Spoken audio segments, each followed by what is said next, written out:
primer lugar, hola, buenas tardes a todos y gracias por compartir este rato con nosotros. Os comento, esta es la primera actividad que tenemos como red de asociaciones SFC-SQM. Creo que ya lo sabéis, pero bueno, os pongo un poco al corriente. Hemos impulsado una red de asociaciones de síndrome de fatiga crónica y sensibilidad química múltiple. Somos hoy por hoy 5 las componentes, está Madrid, Castilla-La Mancha, Euskadi, Murcia y Valencia. Y el espíritu es pues trabajar todos juntos de la misma forma y aprovechar el trabajo de cada una de las asociaciones para todos y además tener más peso cuando nos dirigimos a las administraciones. Pensar que cuando nos acercamos a una consellería de sanidad, ellos, una de las primeras preguntas que te hacen es qué número de socios, cuántas personas tienes detrás. Y entonces, el hacer esto nos da más cuerpo para poder reivindicar pues, cualquiera de las cosas que se os puede ocurrir que necesitemos. Mejor asistencia, especialistas que nos vean, etcétera. Unas zonas blancas en los hospitales, cualquiera de estas cosas, pues esto nos proporciona mayor entidad. Y a la hora de trabajar, pues yo creo que estamos muy contentos porque la red está tirando mucho, se está trabajando bien, estamos muy coordinados y el esfuerzo de uno repercute en todas las asociaciones y por ende repercute en que todos los que estamos enfermos tengamos mejor calidad de atención, de solicitar investigación, etc. Bueno, después de esto, comentaros que, bueno, que pues pensamos que sería una buena idea, en lugar de celebrar el 12 de mayo cada asociación por separado, pues hacer algo conjunto. Y esto es lo que hemos hecho. Hemos generado unos encuentros que hoy nos hace el honor la doctora Eva Martín de estar con nosotros. Es la que inicia el ciclo. Van a ser 4 conferencias o encuentros en los que van a dar una pequeña charla de cada uno de los temas y después todos podremos participar. ¿Cómo podréis participar? Bueno, pues sabéis que tenéis unas manitas bajo a la derecha, pone reacciones. Si apretáis ahí hay una barra y hay una manita que podéis levantar. Entonces, cuando la doctora Eva Martín acabe su exposición, si tenéis alguna consulta o queréis intervenir o cualquier otra cosa, levantáis la mano, o bien Cristina o yo, o las dos, tomaremos nota de cómo, en qué orden lo estáis haciendo, un poco para que podamos seguir un orden y las cosas sean lo más fluidas posible. Entonces yo ya, bueno, ya os hemos avisado que estabais grabándolo, esto luego lo colgaremos en redes sociales para que el resto de gente pueda por lo menos escuchar la charla y ver qué estamos haciendo. Y ya sin más dilación os presento, que supongo que todos conocéis, a la doctora Eva María Martín, que es experta en síndrome de fatiga crónica, encefalomielitis miálgica. Y bueno, pues estuvimos echando un vistazo, la doctora siempre trabaja mucho para nuestra enfermedad, que ahí te lo agradecemos infinito, y estuvimos echando un vistazo en su blog y había hecho un estudio bajo mi modesto punto de vista súper riguroso y muy bueno sobre las vacunas COVID frente a nuestras enfermedades. Y entonces le propusimos hacer este encuentro para que nos cuente un poco lo que ella ha estado haciendo y lo que ha estado observando de qué sucede con las vacunas y con nuestras patologías.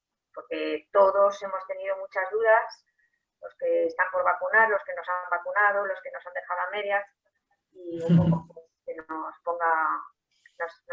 ponga el día. Así es que, Eva, cuando quieras. Hola.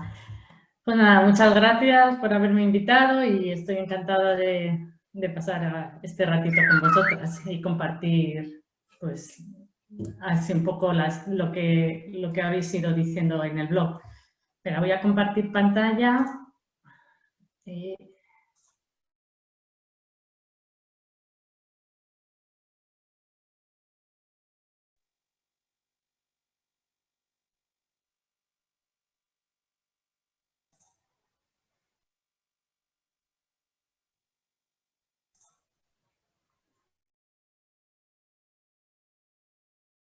Creo que me bloqueas el sonido. ¿Me oís ahora? Sí, vale. Bueno, pues nada, hoy vamos a hablar un poco de las vacunas para el COVID y en concreto de las vacunas en pacientes con encefalomielitis miálgica, sensibilidad química múltiple. La forma en que he pensado orientar la charla es primero plantearnos qué es lo que nos preocupa de la vacunación y ver si esas preocupaciones, analizando lo que se sabe, pues podemos resolverlas o no. Entonces, si nos preguntamos ¿por qué nos preocupan las vacunas? Yo creo que hay dos factores. Por una parte, nos preocupan las vacunas en sí, porque son vacunas muy nuevas, que se han hecho en un tiempo récord, que todos hemos visto cómo los laboratorios pues luchaban por ser los primeros, entonces eso al final pues te genera dudas, te genera desconfianza y te dices, oye, ¿serán eficaces? ¿Funcionarán bien? ¿Serán seguras? Y por otra parte, en este colectivo, pues no preocupa el hecho de la vacunación por COVID o por cualquier otra vacuna, porque cuando llega la época de la gripe siempre se generaba el debate, ¿me vacuno o no me vacuno? Porque, como soléis decir, es que a mí me afecta todo. Y entonces hay como una sensación de que las vacunas nos pueden poner peor o de hecho pues hay pacientes que realmente te lo cuentan, dices que me pongo peor y entonces eso genera también miedo. Entonces, para analizar la primera parte de por qué, de si las vacunas, digamos, me puedo fiar o no me puedo fiar, pues he hecho esta tabla en la que se pueden ver las 4 vacunas que se están poniendo actualmente en España, que son la de Pfizer, Moderna, AstraZeneca y Janssen. Y he puesto pues, los factores que creo que son importantes a la hora de analizar en cualquier vacuna.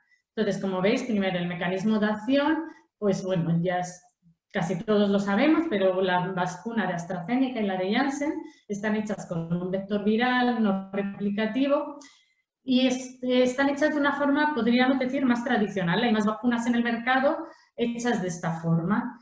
Sin embargo, las de Pfizer y Moderna es un mecanismo nuevo. Para que lo entendamos, hasta ahora todas las vacunas que nos ponían, lo que se nos inoculaba era o el virus muerto o el virus atenuado o un fragmento viral y ante eso nuestro cuerpo generaba las defensas. Sin embargo, la de Pfizer y Moderna es como si lo que nos inocularan es un manual de instrucciones que le dice a nuestra célula cómo sintetizar la proteína del virus y frente a esa proteína que hemos sintetizado nosotros generaremos las defensas. Así de primeras, estas vacunas pues, tienen muy buenas expectativas, el tiempo nos dirá si las defensas que generan son igual de duraderas o son más o son menos, pero de primeras pues no tengo yo por lo menos ninguna base para pensar que un mecanismo de acción sea mejor que otro. En efectos secundarios, que realmente es lo que casi nos preocupa más, creo que hay que diferenciar entre los efectos secundarios leves, que esos lo tienen todas, y si miramos fichas técnicas son muy parecidos y en proporciones parecidas, y luego los efectos secundarios importantes, que aquí pues hay que ser sincera, la de AstraZeneca y la de Janssen, pues nos han preocupado más por esos casos de trombosis, que aunque son muy raros, y son muy raros, pero están ahí. Y lo que ha motivado es que se analicen en qué pacientes se producen, y como se ha visto que se producen más en personas menores de 60 años, pues se ha aumentado la edad en que se ponen esas vacunas, de forma que si ya eran raros, intentar que la probabilidad se acerque lo máximo a 0. Eso no quiere decir que Pfizer y Moderna no tengan también efectos secundarios más importantes y que también los tienen en una proporción de muy raros.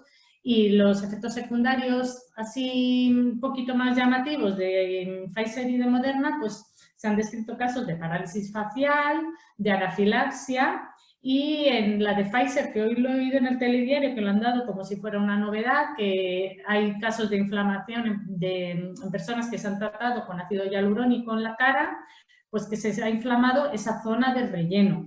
Lo han dado como si fuera algo nuevo, pero en realidad estaba en ficha técnica.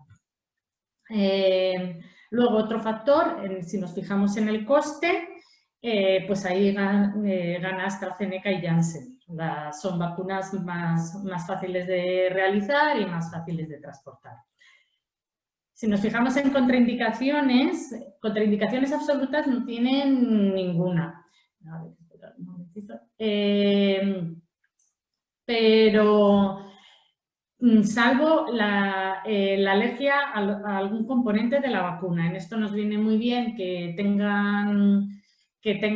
tengamos varias vacunas, porque si yo soy alérgica a algún componente, pues podré ponerme otra. Entonces, aquí he puesto no todos, sino los que son como más importantes de cada una de las vacunas. En la de Pfizer el polietilenglicol, en Moderna el prometamol, en AstraZeneca la histidina y el polisorbato, y en Janssen el etanol, el polisorbato.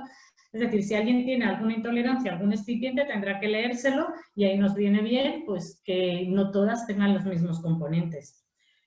La edad de poner, en principio, salvo Pfizer, que estaba autorizada para mayores de 16, todas las demás salieron autorizadas para mayores de 18. Lo que pasa que en AstraZeneca y en Janssen la estrategia ha sido subir la edad para bajar ese porcentaje de efectos secundarios indeseables. Si somos de un grupo de riesgo y se ha considerado grupo de riesgo tener un trasplante, diálisis, enfermedad oncohematológica, una inmunodeficiencia primaria o una persona con síndrome de Down mayor de 40 años, aunque no están contraindicadas ninguna de forma absoluta, pues se están aconsejando poner o Pfizer o Moderna. Y la protección. Yo creo que los efectos secundarios y la protección son los valores más importantes. Y en la protección tenemos que decir que no se pueden dar datos de protección sin explicar, porque eso no tiene sentido. Sí que es verdad que si miramos protección frente a enfermedad leve, Pfizer y Moderna han dado unos porcentajes un poco superiores, veis, 95, 94, que AstraZeneca y Janssen. Pero si nos fijamos en hospitalización, protección frente a hospitalización y muerte, todas han dado una eficacia del 100%. Y protección frente a enfermedad severa, aunque no hospitalizada, tanto Pfizer, Moderna como AstraZeneca han dado un 100%, Janssen un poco menos. Pero si somos del todo rigurosos, tenemos que decir que los datos de protección no son del todo comparables. Porque, es decir, todas las vacunas tienen que demostrar un mínimo de eficacia, porque si no, no serían autorizadas. Pero los grupos en los que se han hecho los ensayos clínicos, lógicamente, no son totalmente iguales, ni se han hecho en las mismas localizaciones geográficas, de forma que a lo mejor algunas aprobadas en alguna zona geográfica donde hay alguna cepa un poco más resistente o que la vacuna actúe un poco peor. Y a lo mejor una vacuna da unos datos más bajos sin realmente que sea peor que otra. Entonces, lo sensato es que si las vacunas están autorizadas y los datos son buenos, no podemos fijarnos en pequeños porcentajes para decidir si esta es mejor o peor. Y luego, si nos fijamos en las dosis, pues lógicamente aquí ganaría Janssen porque con una dosis pues estaríamos cubiertas. En cuanto a la seguridad, creo que es bueno analizar un poquito más y saber cómo funciona. Yo creo que todas tenemos que ser conscientes de que todas están autorizadas por la Agencia Española del Medicamento, la Agencia Europea del Medicamento, es decir, que los mínimos estándares son los mismos para todas.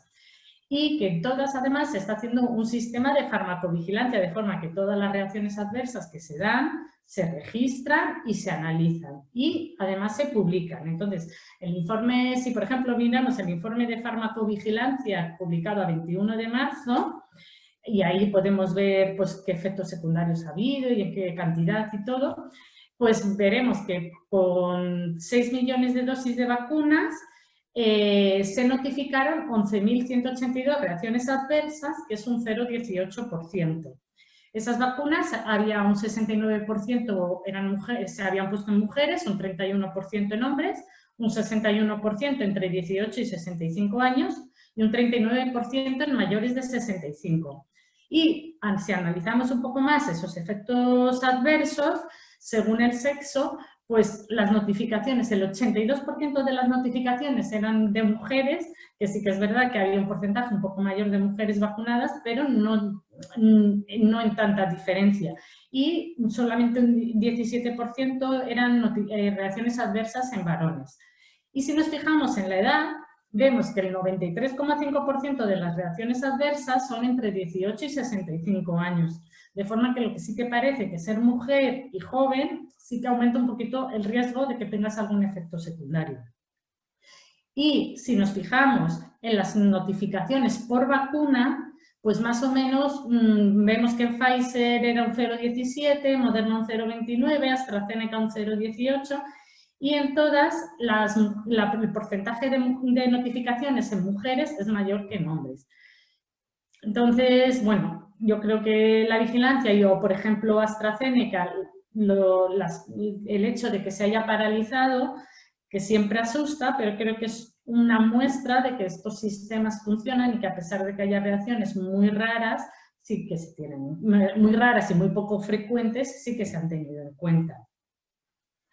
Ahora vamos a intentar analizar la otra parte que nos preocupa, es decir, vale, todo eso está muy bien, pero yo tengo encefalomielitis miálgica o síndrome de fatiga crónica, sensibilidad clínica múltiple, fibromialgia, y a mí las vacunas pues no me sientan bien. Entonces, ¿podemos saber cómo están respondiendo los pacientes que están siendo vacunados y que tienen estas enfermedades? Pues en eso... es decir, un estudio serio, pues no se tiene. Un estudio serio sería un estudio hecho en una consulta donde hubiera un grupo control, un grupo placebo y pacientes con diagnósticos confirmados. Una encuesta online la puede rellenar cualquiera y en eso tenemos que ser conscientes. Pero bueno, las encuestas sí que nos dan una idea, una visión general y si hubiera algo importante sería para estudiar. No quiere decir que eso vaya a ocurrir con los porcentajes que vamos a decir, sino simplemente nos da una visión general. Entonces, encuestas, yo puse una en el blog, como ha dicho Isabel, y me han respondido 82 pacientes. Y luego en la web de Hellraising, que es una web que seguramente conocéis todos y que está muy centrada en estas patologías, también pusieron una encuesta y ahí respondieron 1.700 pacientes.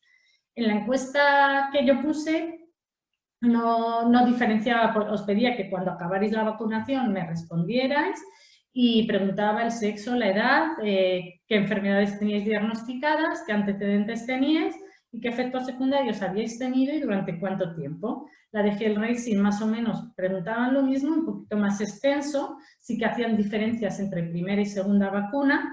Parece que en la segunda vacuna las reacciones han sido un poquito más altas y por eso más frecuentes, entonces son los datos que a continuación detallo.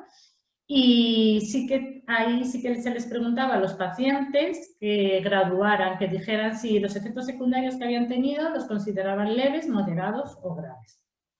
¿Y cuáles han sido las contestaciones? Pues, a ver, de la vacuna de Pfizer, veréis que es un cuadro así un poquito... a ver, voy a bajarme para abajo. Un poquito extenso, pero bueno, creo que quedará claro. De la vacuna de Pfizer, de las 82 personas que me respondieron, 33 que veis aquí, 33 habían puesto esta vacuna. 32 eran mujeres y una era un hombre, entre 33 y 76 años. ¿Qué diagnósticos tenían? Pues tenían fibromialgia 32, encefalomielitis miálgica, síndrome de fatiga crónica 13 y sensibilidad química múltiple 2, pero bueno, solapados.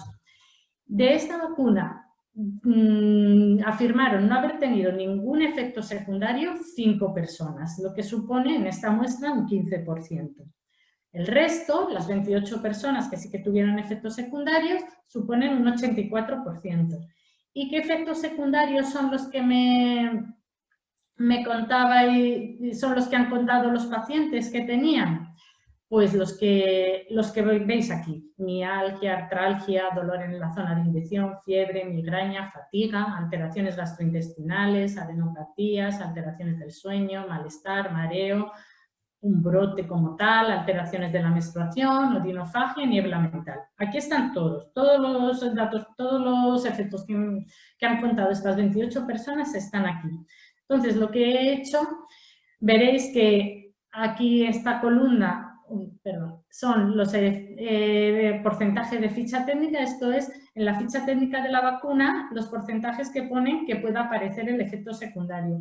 Y este es el porcentaje en que aparece en los pacientes con encefalomielitis miálgica, sensibilidad química múltiple. Los que están sin marcar son reacciones que han aparecido con un porcentaje igual o menor a lo que pone la ficha técnica. Los que señalo en amarillo son reacciones que han aparecido con una proporción un poquito superior a lo que aparece en ficha técnica, y los que aparecen en rojo son efectos secundarios que me habéis contado y que en ficha técnica no vienen reflejados como tal. De forma que vemos que han aparecido en una proporción esperable la mialgia, artralgia, el dolor, en la zona de inyección, fiebre, migraña y fatiga. Han aparecido, aquí veis los porcentajes, y esto es el número total de pacientes. Es decir, por ejemplo, las alteraciones gastrointestinales han aparecido en un 12%, que supone 4 pacientes, para que os hagáis idea de que la muestra pues, es pequeña. Alteraciones gastrointestinales, adenopatías, alteraciones del sueño y malestar. Y efectos secundarios que no venían reflejados en ficha técnica y que sí que han contado algunos pacientes, pues son mareo, brote, alteraciones en la menstruación, dolor de adenofagia y niebla mental. De estos efectos secundarios, también os preguntaba cuánto tiempo os han durado, porque yo creo que ahí es donde está la diferencia quizás más importante con la población sana, la duración de los efectos secundarios. Entonces, menos de una semana, y en este grupo la mayoría decían pues 2 o 3 días, eso han sido 21 pacientes, que es el 63% de los pacientes que han tenido síntomas. Más de 2 semanas, 4 personas, un 12,12%. Y luego, más de 2 semanas, un 9%, eran 3 pacientes, y 2 de ellas sí que decían que llevaban 2 meses y que todavía no habían mejorado de los síntomas. Entonces, como quizás este grupo, estas 3 personas son las que más nos preocupan, intenté mirar si tenían algo en común, algo que nos hiciera prever que esos efectos secundarios aparecieran y durante más tiempo. Y como lo pongo aquí, una estaba diagnosticada de fibromialgia, otra estaba diagnosticada de fibromialgia y encefalomielitis miálgica, y la tercera estaba diagnosticada de fibromialgia, encefalomielitis miálgica y sensibilidad química múltiple. Y de antecedentes personales no tenían ninguno que pueda decir, mira, todas tenían esto en común. No he encontrado un nexo en eso. Y la encuesta de Hellraising, que en su encuesta, 553 pacientes de las que habían contestado habían sido vacunadas por Pfizer. Como ellas sí que preguntaban la graduación de la enfermedad, de los efectos secundarios, pues un 34% de sus pacientes no tuvieron efectos secundarios o fueron leves, un 43% moderado y un 23% grave. Y en sus encuestas, la duración, el 70% duró una semana, un 13% 2 semanas y un 16% más de 2 semanas. Esto de Pfizer. Y AstraZeneca. La vacuna de AstraZeneca, dentro de la encuesta mía, de 41 personas era esta la vacuna que les habían puesto. 37 mujeres, 4 hombres, entre 31 y 72 años. Lo mismo, tenían fibromialgia 32, 16 MSFT y 4 SQM. Sin ningún efecto de ningún tipo, 9 personas, que suponen un 21% de la muestra. Y con efectos secundarios, pues como pongo aquí, 32, que es un 78%. ¿Y qué efectos secundarios son los que se han contado con AstraZeneca? Pues mialgia, artralgia, dolor en zona de inyección, fiebre, migraña, fatiga, mareo, anafilaxia, taquicardia, alteraciones del sueño, picores, trastornos digestivos, parestesias, malestar, niebla mental y brote. La anafilaxia pues es el más importante, los demás son parecidos. ¿Y hay cuántas pacientes? 2 pacientes, y las 2 afirman que se les tuvo que poner medicación, pero que se resolvió enseguida. Aquí sí que tengo que decir que las 2 tenían antecedentes de alergia. Y lo mismo, ¿qué efectos secundarios han aparecido en una proporción esperada? Mialgia, artralgia, el dolor en la zona de inyección, la fiebre, la migraña y la fatiga. Y la taquicardia. ¿Qué efectos secundarios han aparecido con un porcentaje un poquito superior? Mareo, la anafilaxia, alteraciones del sueño, picores y trastornos digestivos. ¿Y qué efectos secundarios habéis contado y que yo no he visto en ficha técnica? Parestesias, malestar, niebla mental y el brote. Lo mismo. ¿Cuánto han durado estos efectos secundarios? Pues menos de una semana en un 56%, menos de 2 semanas un 9,75% y más de 2 semanas un 12%. 5 personas les ha durado más de 2 semanas y más o menos dicen todas que un mes. Lo mismo, he intentado analizar si hay algo en común en estas 5 personas que los efectos secundarios habían durado más. Y de esas 5 personas, como pongo aquí, 2 solo tenían fibromialgia, 2 tenían MSFC y una tenía fibro, MSFC y SQM. Y de antecedentes tampoco tenían nada que las pudiera unificar. ¿Cuáles han sido los resultados de Hellraising? Pues en ellos son un 22% de sus encuestas no tenían efectos secundarios o eran leves, un 47% moderado y un 31% grave. La duración, un 70% duró una semana, un 12% 2 semanas y un 18% más de 2 semanas. Las otras 2 vacunas, la de Moderna y la de Janssen, la muestra solamente 6 personas de las que contestaron en encuestas habían sido vacunadas con Moderna y 2 con Janssen. Entonces, es tan pequeño que no se puede sacar muchas conclusiones. Pero bueno, de Moderna, de esos 6 pacientes, todos habían tenido efectos, pero no había ninguno especialmente importante. 4 les había durado menos de una semana, a una persona 2 semanas y a otra persona más de 2 semanas. Y la de Janssen, pues solamente 2 pacientes y ambas habían tenido efectos secundarios leves. Hellraising también en estas vacunas pone que no tenían respuestas de la segunda dosis, es decir, sacar conclusiones es más complicado porque no han sido las encuestas respondidas igual. Entonces, una vez con todo esto, por hacer un pequeño resumen, ¿qué es lo que podemos decir? Pues, por ejemplo, que tanto en Pfizer como AstraZeneca los efectos podríamos decir que son similares a lo esperado. Que en Pfizer entre un 9 y un 16% de los pacientes tendrán efectos de larga duración, según estas encuestas. Esto no es lo que comento, no es una cosa que vaya a ser así seguro. Y entre un 15 y un 34% no tuvieron efectos secundarios.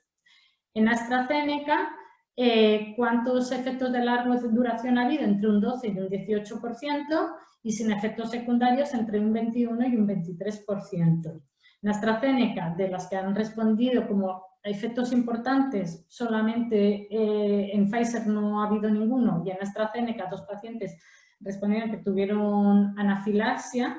Como os he comentado, las 2 tenían alergia y las 2 estaban diagnosticadas de las 3 enfermedades, de forma que luego miré cuántas pacientes de esas 82 tenían antecedentes de alergia y de las 3 enfermedades para saber si esos datos darles mayor o menor importancia. 5 pacientes había con esas características, con antecedentes de alergia había 26, pero de esas 26 que tuvieran las 3 enfermedades, 5. Y de esas 5 pacientes, pues una se le había puesto Pfizer, otra Moderna y a 3 AstraZeneca. Entonces no creo que podamos sacar mayores conclusiones. Lo que sí que parece, o por mi impresión, es que no parece existir vinculación entre la enfermedad que se tiene o cuántas se tiene y el hecho de que los síntomas y los efectos secundarios me vayan a durar más. No es indicativo, o por lo menos así en las encuestas. Entonces, una vez visto esto, pues ya hemos analizado las vacunas, hemos analizado cómo responden los pacientes a las vacunas y pues la pregunta del millón, ¿me vacuno o no me vacuno? Y pues lo que siempre es balanza riesgo-beneficio y cada persona es diferente, pero yo creo que en general tenemos que la balanza se inclina al beneficio. En contra, ¿qué podríamos tener? Podría tener un brote y sí tengo un efecto secundario grave, pero a favor, ante esto, ¿qué brote tendrías si pasaras el COVID con el riesgo encima de hospitalización y riesgo de muerte? Y si pasas el COVID, las secuelas con las que puedes tener. Entonces, una vez visto esto y analizado, y como siempre digo, cada caso es diferente, pero creo que debemos mirarlo de forma objetiva. Una vez decido que me voy a vacunar, ¿hay algo que puedo hacer para que los efectos secundarios sean menores o para prevenir un poco? Bueno, pues las recomendaciones generales son que lo ideal sería en un momento de estabilidad clínica, no en un momento de brote, que sería deseable que hubiera la posibilidad de hacer reposo los 3 días posteriores a la vacuna.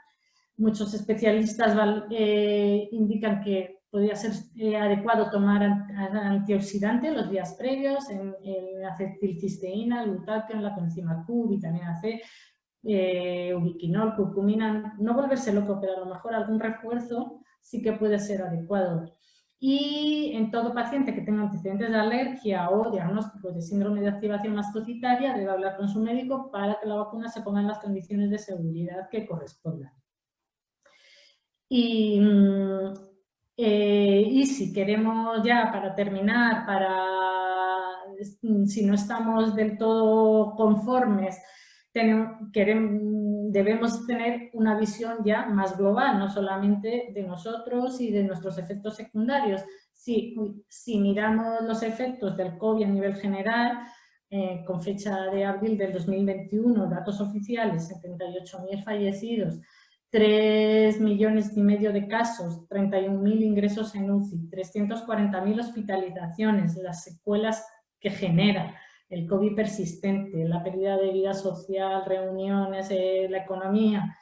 Si ponemos eso en un lado y en otro lado los efectos secundarios, pues creo que la balanza directamente se rompe a favor de la vacunación. Y ya pues, no sé. Ahora ya preguntas o lo que queráis. Vale, pues Eva, si te parece, podemos dejar de compartir pantalla. Vale. Empezamos ya con las preguntas.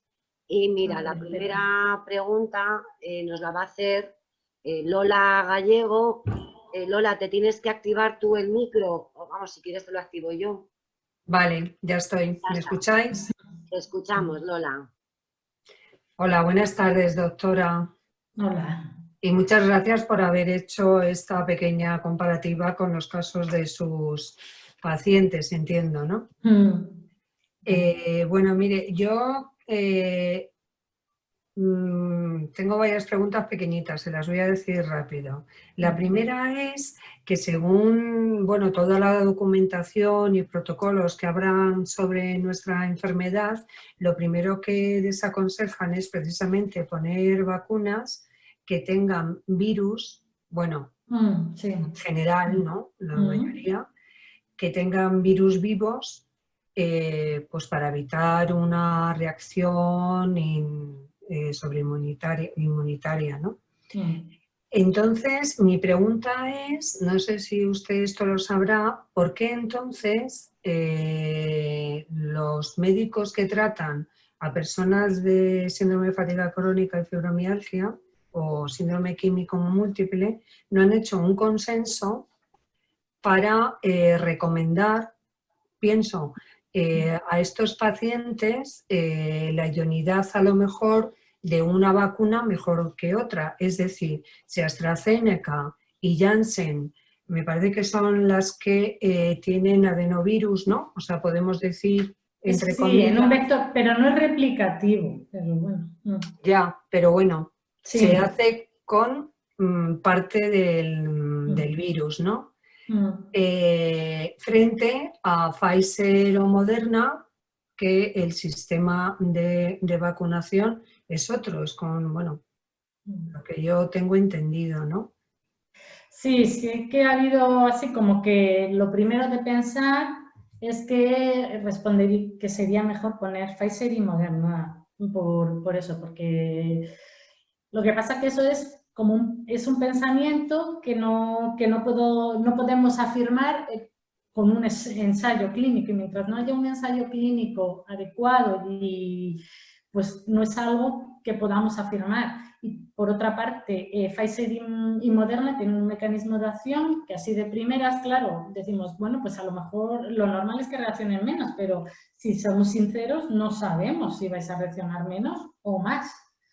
Entonces, ese consenso, para hacerlo, tendríamos que tener una base científica. Y la realidad es que más o menos están respondiendo parecido, y que en esta situación, si ahora, como no estáis incluidos como grupos de riesgo, Ya. meternos en esa pelea y a lo mejor no tiene ni sentido. Entonces, sí, así de primeras podríamos decir, vale, parece que Pfizer y Moderna mejor, pero lo decimos sin ninguna base científica. Simplemente Vale. porque la experiencia, los virus vivos atenuados, pero es que la de AstraZeneca y Janssen es un vector viral no replicativo, que no es exactamente igual que un virus vivo atenuado, que sí que tiene capacidad replicativa. Entonces, tenemos tanto en el aire que yo creo que cada uno debe de ponerse en la que le toque, y que para eso estamos observando. Y además que las encuestas, yo no he visto, yo me esperaba más efectos secundarios con la AstraZeneca que con las otras, pero no. Ya, que porque no hay esa base científica, ¿no? Claro. Tampoco se atreven a aconsejar incluso o poner un informe de preferencia, ¿no? De una Claro, vacuna a otra con porque sus pacientes. claro, es una sensación, por decirlo de alguna forma, pero no tenemos una base para decirlo así seguro. Vale.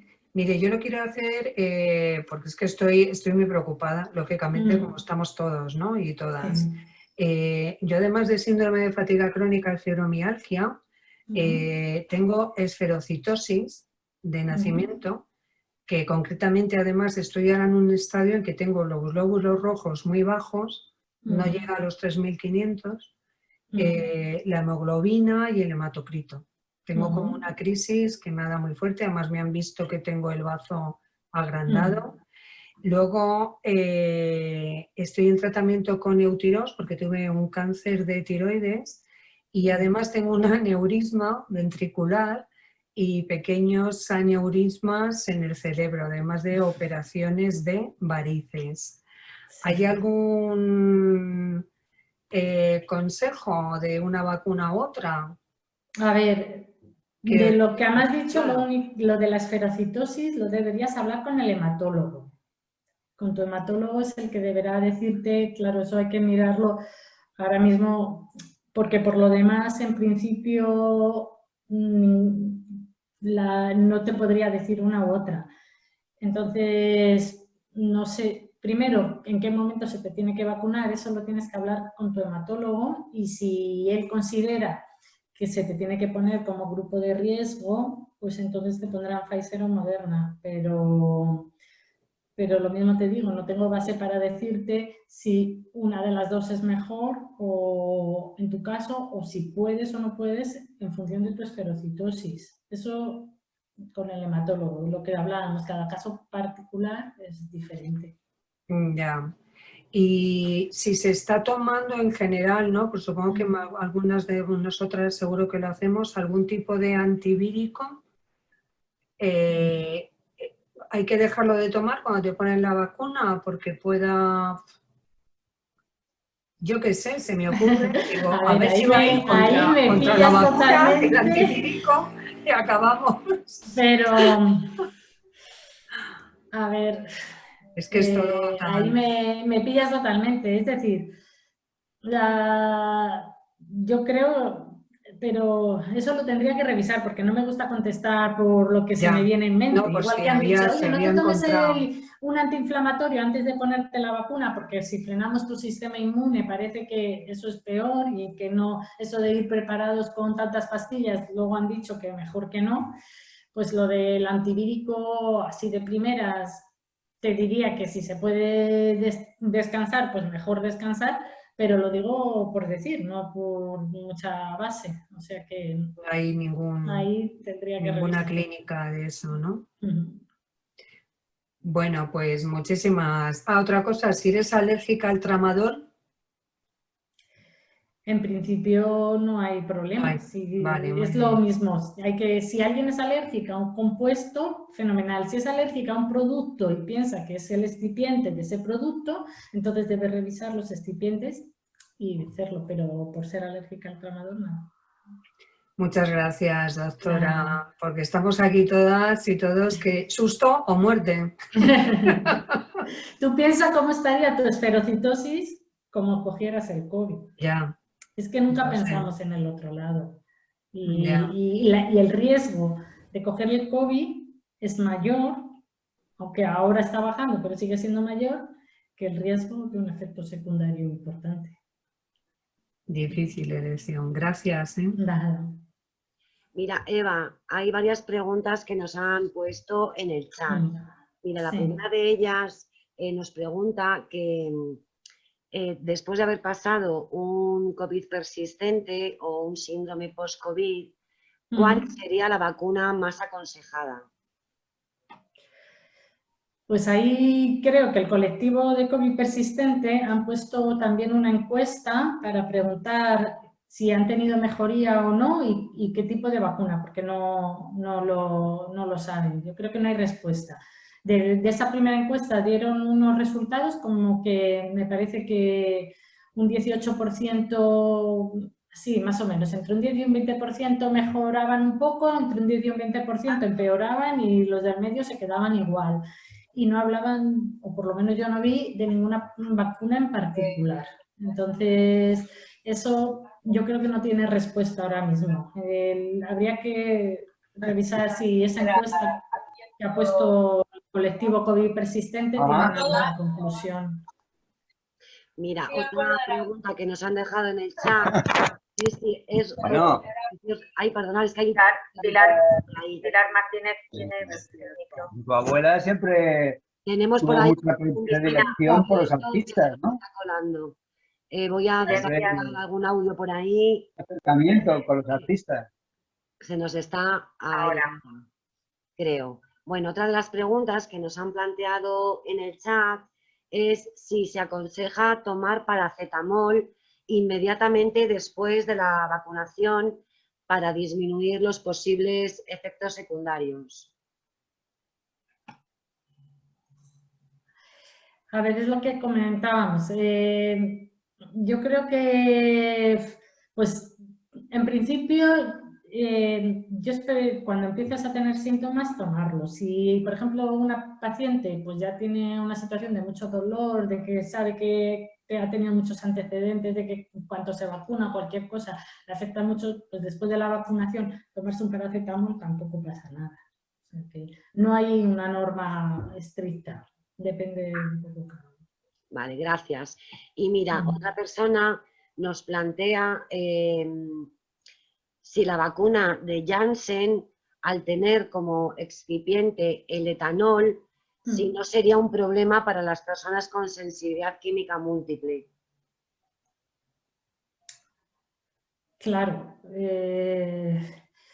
Habría que concretar más. Si esa persona ha tenido problemas con el etanol, pues entonces lo ideal sería que se pusiera otra.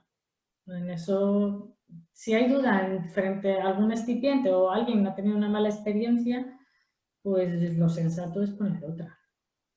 Ajá, vale.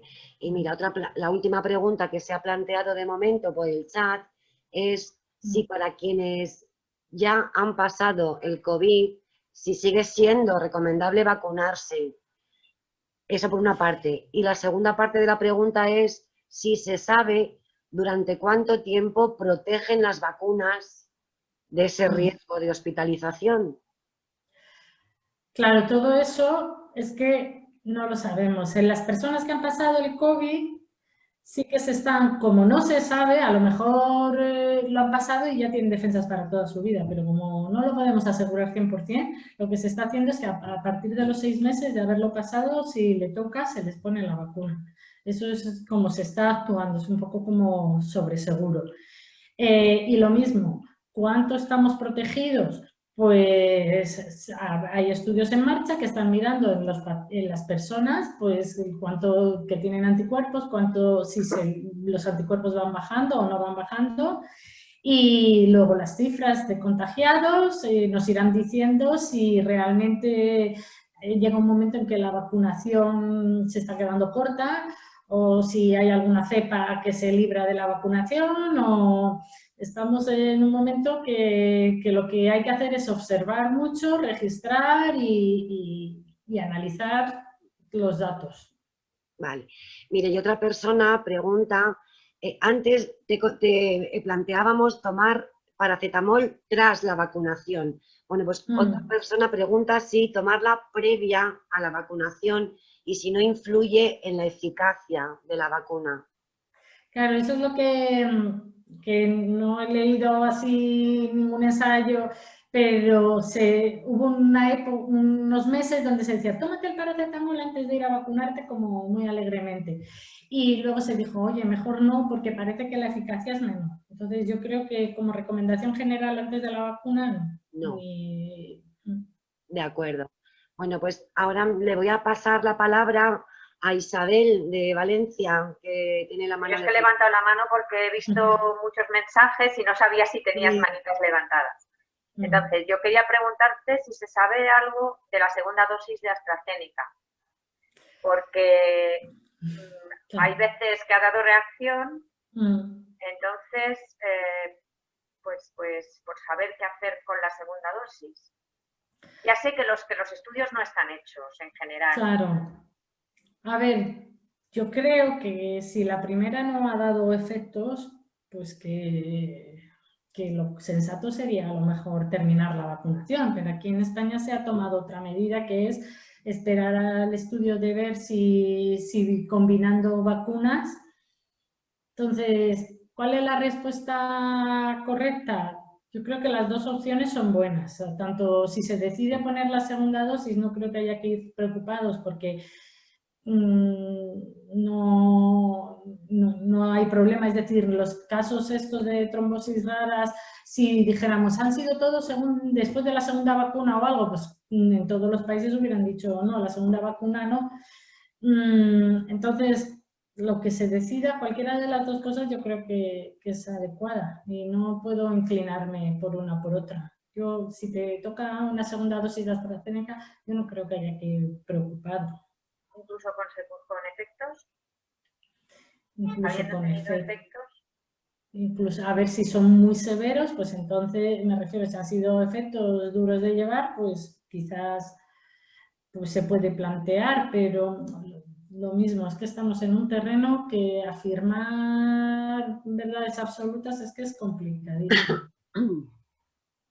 Pues mira, no puede ser tema. Isabel, ¿has terminado? Sí, hay una pregunta relacionada con esto, la última, si quieres leerla, te lo digo porque está un poco relacionada. Sí, es la última que han puesto en el chat. Si la primera vacuna da problemas, poner una segunda dosis sería aconsejable o ponerla de otro tipo, la segunda dosis. Sí, es que es más o menos lo que has comentado ahora. Claro, es que pues hay que ver los problemas que ha dado, pero que no es garantía ponerte otra vacuna para no tener efectos secundarios. Es decir, hay que analizar en cada persona y si se consideran muy desmesurados, pues a lo mejor sí, pero no es garantía que la siguiente no te vaya a dar. Vale, pues continuamos con las preguntas del chat. Eva, mira, hay otra persona que nos pregunta si es aconsejable tomar antes o después antihistamínicos. Eso se ha aconsejado, es decir, hay algunas pacientes que tienen como comorbilidad el síndrome de activación mastocitaria o que tienen antecedentes de alergias importantes. Entonces, en los pacientes que tienen antecedentes o de alergia o de este síndrome, entonces sí que se aconseja tomar algún antihistamínico, pero siempre además tiene que ir a su médico para decir, oye, yo tengo alergia, y plantear cómo se va a hacer. Y en esos casos sí, pero si no tienes alergia o no tienes esos antecedentes de activación mastocitaria, no hay indicación de antihistamínico. Gracias. Mira, otra compañera nos plantea, si no te relacionas, no sales casi nada de casa, solamente a citas médicas, vas bien protegida, ¿tiene sentido la vacuna? ¿No sería correr un riesgo? Es que segura 100% es lo que digo, aún así, aún haciendo todo eso bien, creo que el riesgo de contagiarte sigue siendo superior al riesgo de un efecto secundario importante.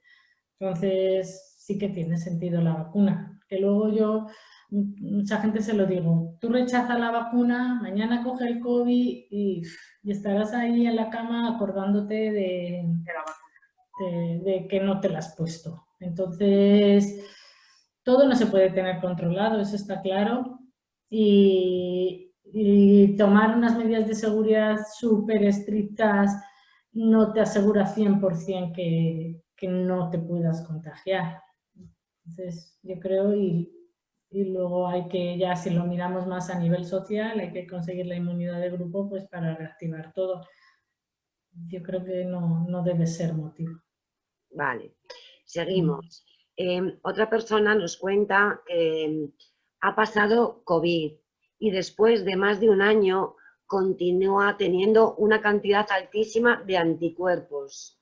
Esto podría indicar que el IgG va a seguir siendo positivo, como ocurre con otros virus, y podría llegar a ser contraproducente añadir más anticuerpos con la vacuna. A ver, que tenga muchos anticuerpos es fenomenal, pero eso no nos asegura, porque claro, es un virus nuevo y no sabemos las defensas cómo van a actuar, no sabemos si van a ser como unas defensas de la varicela que te duran toda la vida o van a ser como unas defensas de la gripe. Y luego, entonces, que eso te vaya a durar toda la vida, no se lo puedo decir. Que esas defensas me vayan a proteger frente al COVID del año que viene, tampoco se lo puedo decir, porque a lo mejor es una variante que no me sirven esas defensas que tenga, por muy altas que sean.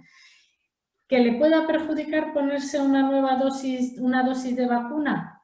Eso no tiene por qué perjudicarle la dosis de vacuna, aunque tenga las defensas altas. No creo. No. Bueno, pues en esta misma línea, otra compañera lo que nos plantea es que ha pasado COVID, tienes anticuerpos, pero pocos. ¿Conviene ponerse las 2 dosis de la vacuna o solo una?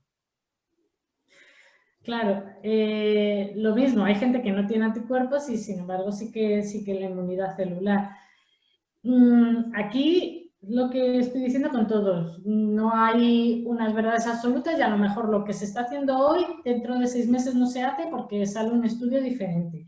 Pero a día de hoy, aunque hayas pasado el COVID, se pone la vacuna y se pone completa y eso es lo que hay que hacer. Vale, y luego hay otra... Eso los expertos es lo que están diciendo. Vale, pues mira, hay otras preguntas. Mira, nos cuestionan si se sabe si los vacunados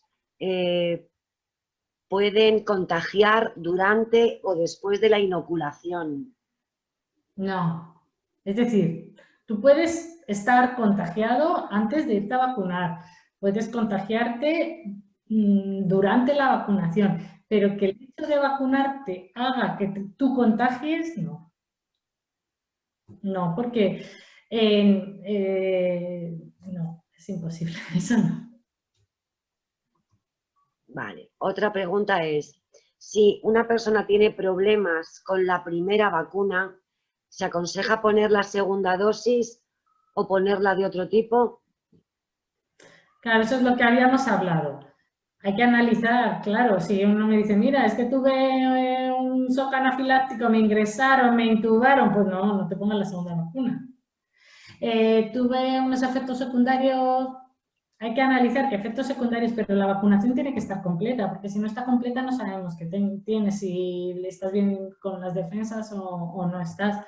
Entonces, si una persona ha tenido muchos efectos secundarios, tiene que ir a su médico, lo hablan y ya decide.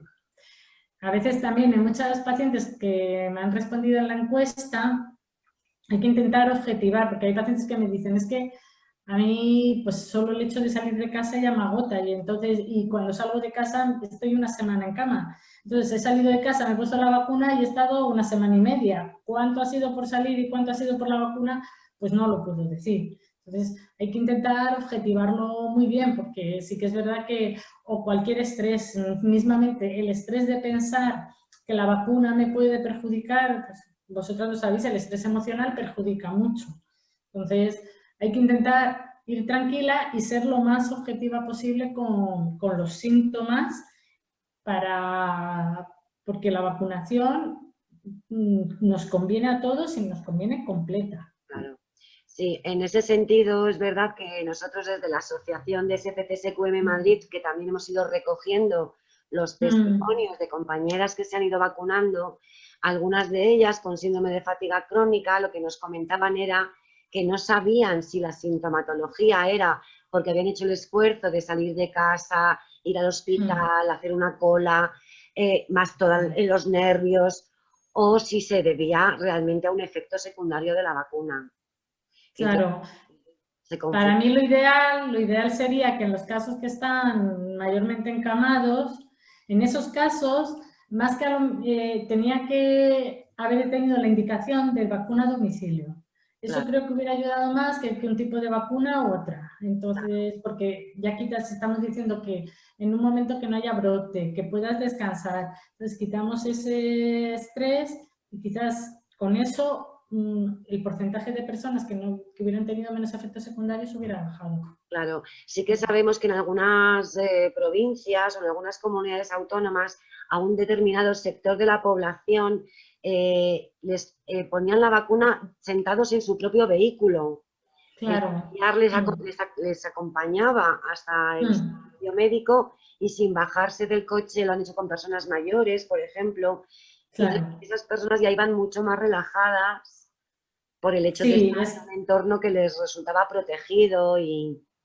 Si tuviéramos como más respeto, yo creo que es lo que así de primeras, lo que hubiera sido lo más productivo, porque eso sí que tenemos evidencia, es decir, si una paciente no suele salir de casa, la vacuna o, bueno, lo del coche o en domicilio, como eso hubiera sido para mí una buena medida.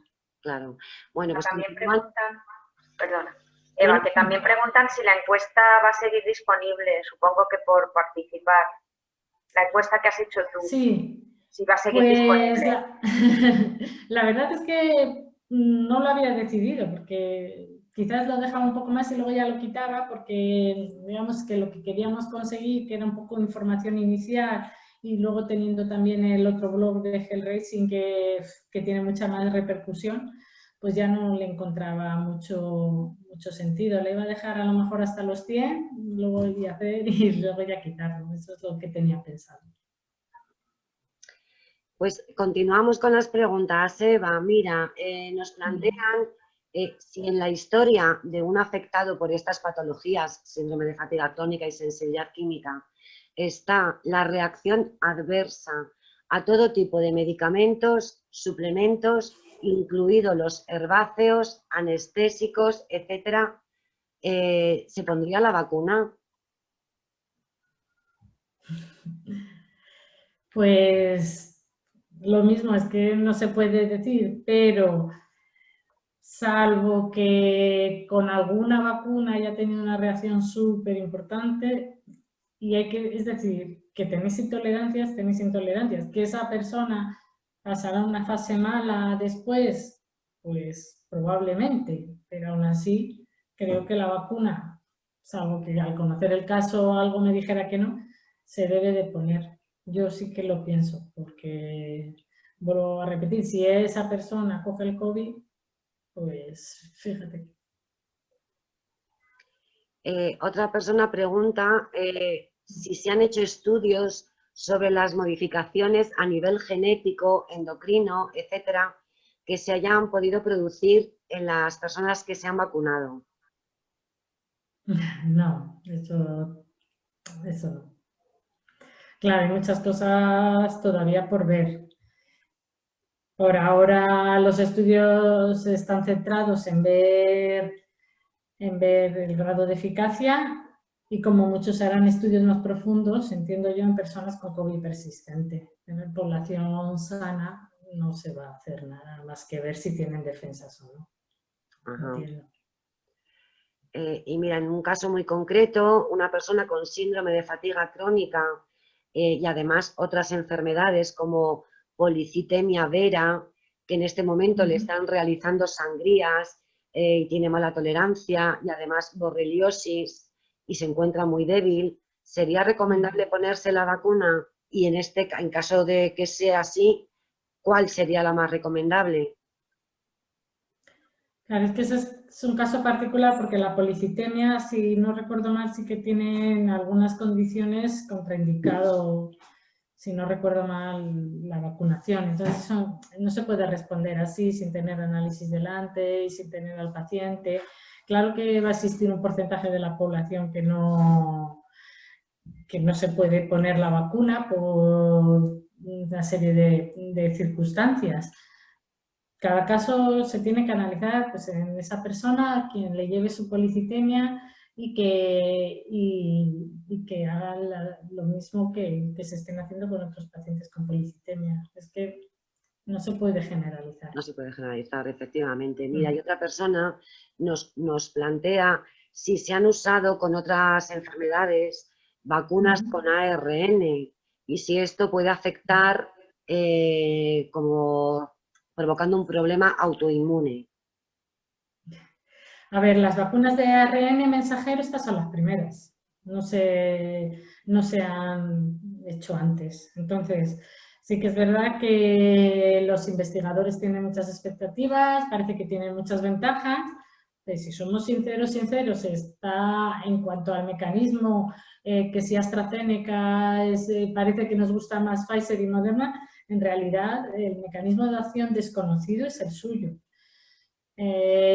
Problemas autoinmunes, pues por ahora no hay descritos, más que, es decir, las vacunas tienen que producir una activación de tu sistema inmune, porque si no lo producen y no produces anticuerpos no tiene ningún sentido, eso está claro. Si en esa activación de tu sistema inmune, esa hormona, en algún caso particular, produce algún cambio de activación autoinmune, pues eso no suele ser lo habitual, pero por ahora de Pfizer y estos estudios no los tenemos, no sabemos, pero bueno, hay mucha garantía y no tiene por qué. No tiene por qué. Ajá. Otra compañera nos cuenta que ha pasado 2 veces el COVID y las 2 veces ha perdido los anticuerpos en 3 meses. Entonces nos pregunta si se sabe si los anticuerpos producidos por las vacunas duran más tiempo en todas las personas o si depende del sistema inmune de cada cual. Claro, por ahora no, es que no se sabe cuánto duran los anticuerpos, parece que por ahora se mantienen, 3 meses sería muy poco, la verdad, pero luego hay personas que no generan anticuerpos, pero aún así se piensa que sí que tienen defensas en la inmunidad celular. ¿Cuánto van a durar los anticuerpos? No lo podéis. Si duran más por el hecho de la vacunación que por estar enfermo, tampoco se puede decir. No puedo decir casi nada. Pero es que ni tú ni la mitad de la humanidad. Mira, otra persona nos pregunta que si estás tomando antihistamínicos de manera diaria, ¿cuántos días antes de la vacunación sería aconsejable dejar de tomarlos? No, si los toma de forma crónica, no, que no se lo quite. Que no los deje de tomar. Que no los deje de tomar. Vale. Y luego también otra persona nos plantea si teniendo el Epstein-Barr y citomegalovirus activo, ¿es mejor vacunarse o esperar? No, a ver, es que eso me imagino que será porque tiene un nivel de anticuerpos más alto que a lo mejor en otras fases. Pero como todo, es mejor vacunarse. Es más, por ejemplo, la encuesta de Hellraising ahora la acaban de modificar porque no habían dado la opción de mejoría. Es decir, parece que hay casos de síndrome de fatiga crónica que con la vacuna cuentan que se encuentran un poco mejor y quieren objetivarlo, ver si eso es así o no. Entonces, no nos volvamos locos. Por ese motivo, no. Pues de momento yo creo que en el chat no hay... Ah, bueno, mira, sí, hay una última pregunta. Te preguntan, Eva, si crees que los estudios sobre COVID persistente van a beneficiar a los pacientes de síndrome de fatiga crónica, encefalomielitis miálgica. Sí. Vamos, yo estoy convencida. Es más, yo creo que los estudios de COVID persistente que van a ser productivos vendrán de investigadores de encefalomielitis miálgica. Eso es lo que pienso, porque serán los que mejor sepan mirar. Eso es lo que yo opino. Pero bueno, que vengan de donde vengan, claro que saber de COVID persistente va a ayudar mucho a la encefalomielitis miálgica. Yo estoy convencida. O sea que es nuestra esperanza, ¿verdad? Sí, sí, yo sí que tengo esperanza en ello. Yo sí. Hombre, yo ahí pienso además que va a traer el tema de COVID persistente va a traer investigadores que encefalomielitis miálgica no estaba trayendo, ¿no? A lo mejor Sí. de infecciosas o de inmunólogos o vete a saber, ¿no? De qué áreas que no estaban investigando y sin embargo ahora van a empezar, ¿no? Que Sí. ojalá lo consigamos. Yo sí que lo creo. Sí, aquí manda el número y sí, sí que lo creo, estoy convencida.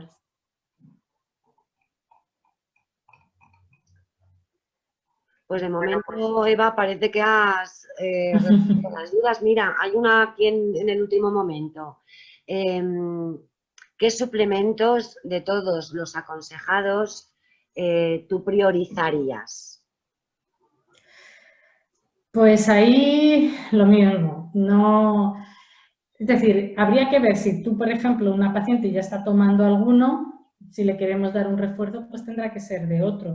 Uno de que se aconseja bastante y que es fácil de tomar, la vitamina C, yo es el que más aconsejaría, así de primeras. Es el que, pero si a lo mejor una persona, por ejemplo, me dice, mira, yo cuando tomo coenzima Q lo noto y ahora no estoy tomando, pues entonces le diría, tómate la coenzima Q, porque a ti en concreto te ayuda. Pero si viene otra y me dice, yo estoy ya tomando la coenzima Q y la vitamina C y a mí las vacunas me sientan mal, bueno, pues tómate a lo mejor unos días la N-acetilcisteína. Es decir, también según cada persona, si hay alguno que te va bien y si no está tomando ninguno, pues quizás a lo mejor la vitamina C. Pues mira, ahora que estás hablando de la vitamina C, nos plantea una compañera si la vitamina C no está desaconsejada para las personas que padecen litiasis renal. Pues, a ver, yo creo que hay alguna litiasis renal que a lo mejor, de algún componente, que a lo mejor sí, pero ahí me ha pillado. Ahí tendría que revisarlo. Lo tendría que revisar. No lo puedo... Yo creo que en general no está contraindicado. Que haya alguna litiasis renal que le vaya mal la vitamina C, no lo puedo descartar. No.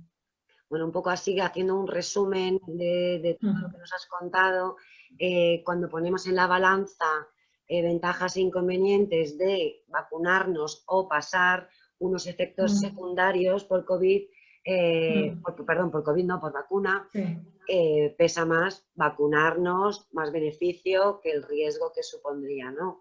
Sí. Aconsejable tener el sistema inmune un poco reforzadito, ¿no? Previamente. Se aconsejaría tomar esta vitamina C y luego todos esos casos especiales con otras comorbilidades, hacer la consulta a los médicos especialistas de cada cual, ¿verdad? Que hagan un estudio individualizado. Un resumen perfecto. Gracias. Bueno, pues yo creo que si ya no hay más preguntas, podemos cerrar. Primero agradecerte el estudio que a mí me parece fantástico, tu iniciativa y el estudio en sí me parece fantástico. Gracias porque además creo que las preguntas que tenías hoy eran muy difíciles porque no hay estudios de casi nada y todo lo que he hecho es pues ayudarnos en nuestras pequeñas dificultades de miedos, de preguntas y demás.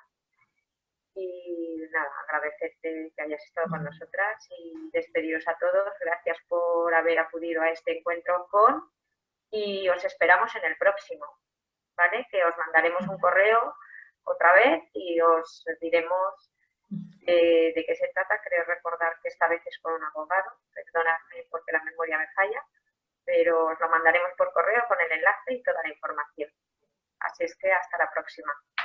Gracias a todas. Gracias. Beso. Adiós, gracias. Adiós, adiós.